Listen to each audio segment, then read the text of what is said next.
Balik kulungan ng 35 anyos na lalaki sa Legazpi City matapos mahulihan ng daan-daang libong pisong halaga ng iligal na droga. May exclusive report si Nomer Corporal, una sa balita.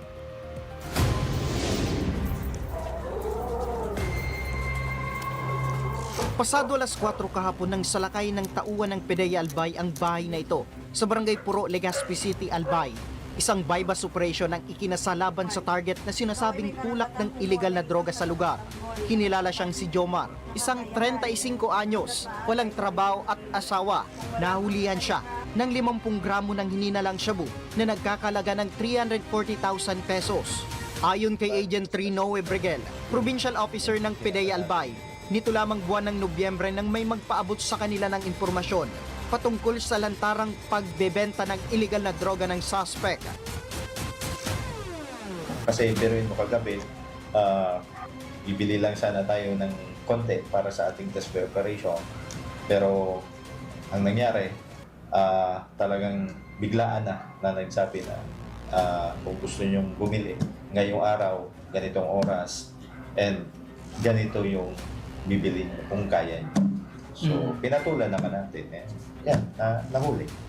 Pasado alas 5 ng hapon ay nagpapatuloy pa rin ang isinasagawang inventaryo sa mga nakuhang droga sa ikinasang bypass operation sa loob mismo ng bahay ng suspect dito sa Barangay Puro, Legazpi City.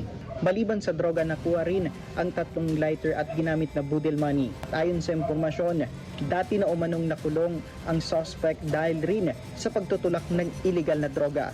Pa yan, in-undergo pa yan ng rehabilitation. But unfortunately, nung paglabas, balik sa dating bisyo, balik sa dating gawain, and hindi naman tayo papayag na nandito yung ating opisina, patuloy na payagpag na malaki dito sa area na. Bagamat tumanggi ang suspect na magpa-interview nung una, kalaunay, nagbago rin ang isip nito at itinanggi na kanya ang mga nakuwang droga. Nag-request po ako na di mo masala. Bako mo ba yung na mga evidence sa kuya.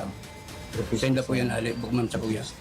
Pansamantalang nakapit ang suspect sa tanggapan ng PDEA Albay habang inihanda ang formal na pagsasampa ng kaso laban sa kanya. Nauna sa balitang totoo at laging bago, Nomer Corporal, alauna sa balita, Congress TV.